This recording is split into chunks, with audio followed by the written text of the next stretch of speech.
If you forget people's names almost immediately, this might explain why. You remember faces. You remember conversations. You even remember how someone made you feel. But the name? It disappears. Most people think it means you're careless or not paying attention, but psychology suggests something very different. It might actually say more about how your brain works than you think.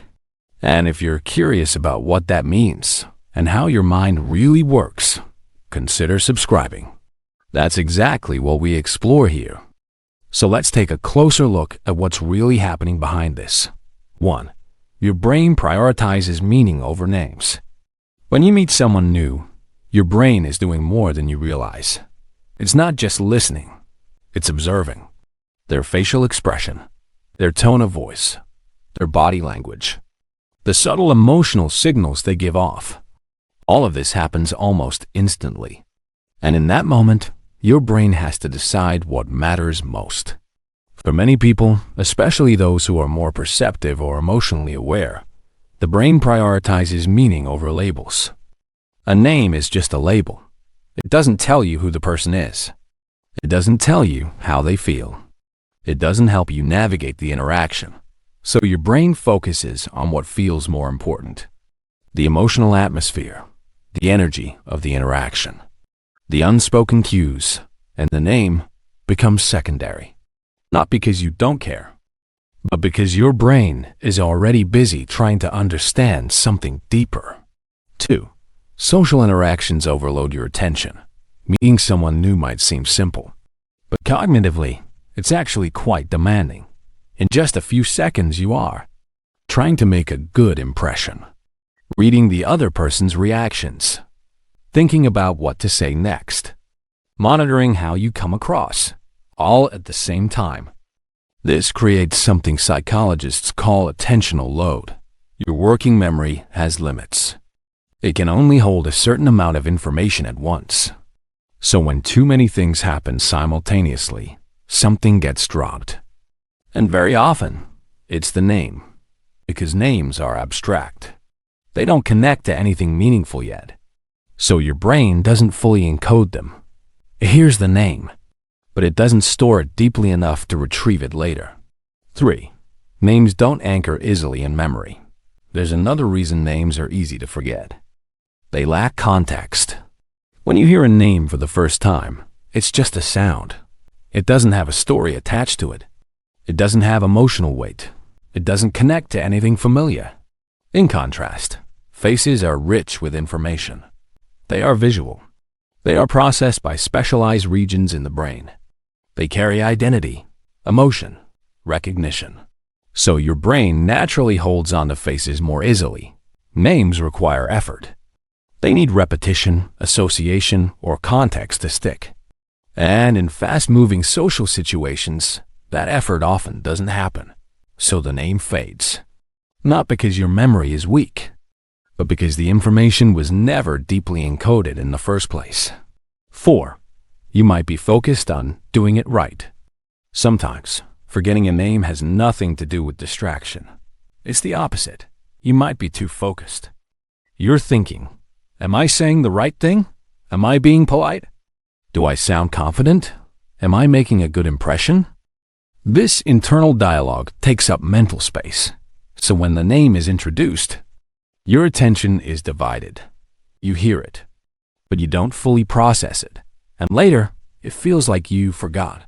But in reality, your brain never truly registered it because it was already busy managing something else. 5. Emotional awareness changes what you remember. People who are more emotionally attuned tend to process interactions differently. They don't just hear words. They feel the interaction. They notice tone shifts. They pick up on hesitation. They sense tension, warmth, or discomfort. This level of awareness is not common, and it requires mental resources. So your brain allocates attention to those emotional signals, which means less attention is available for neutral details, like names. So forgetting names doesn't always mean poor memory. Sometimes it means your brain is prioritizing emotional understanding over factual recall. You remember how the interaction felt, but not what it was labeled. 6. Stress interferes with encoding. There's another factor that plays a big role: stress. Even mild social pressure can change how your brain functions. When you feel evaluated, judged, or uncertain, your brain shifts into a more alert state. It focuses on performance, self-monitoring, potential mistakes, not memory. So when someone tells you their name, your brain is not in storage mode. It's in survival mode. And in that state, new information is harder to encode.